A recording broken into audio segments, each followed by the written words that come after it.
Halo, Assalamualaikum warahmatullahi wabarakatuh. Perkenalkan, nama saya adalah Novang Cahya Sekartini dengan NIM 250-2003, Program Studi Ilmu Administrasi Negara, Universitas Maritim Raja Ali Haji. Nah, pada kesempatan kali ini saya akan membahas mengenai model-model pembangunan. Model pembangunan pertama, pembangunan pertumbuhan. Kedua, pemerataan pendapatan. Ketiga, kebutuhan dasar manusia. Keempat, berwawasan kerakyatan. Dan berkelanjutan berwawasan lingkungan. Pertama, kita akan membahas mengenai model pembangunan pertumbuhan. Model pembangunan yang berorientasi pada pertumbuhan menekankan pada kenaikan pendapatan nasional, perspektif ekonomi, dalam jangka waktu misal per tahun.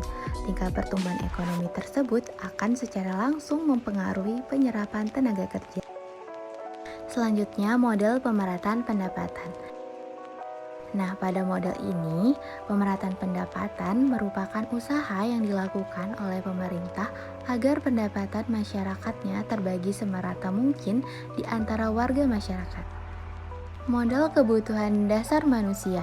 Nah, pada model ini merupakan reaksi dari ketidakberhasilan model pertumbuhan untuk memperbaiki tingkat hidup kaum miskin. Dalam praktek dikemukakan bahwa tidak selalu laju pertumbuhan ekonomi yang tinggi menyebabkan income per kapita tinggi dan sebaliknya. Kemudian, fokus utama dari objek pembangunan ini adalah penduduk miskin di dalam suatu negara.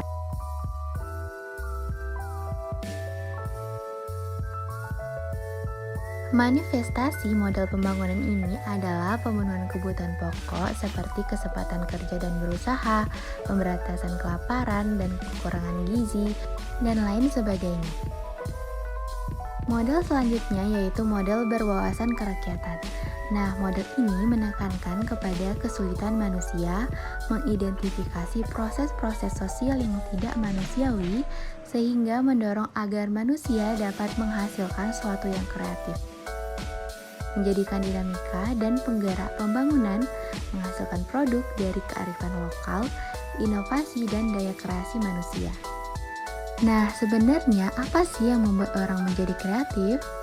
Pertama, bisa dilihat dari psikologi kewirausahaan. Kedua, kebudayaan. Ketiga, peran agama. Dan yang keempat, kondisi politik.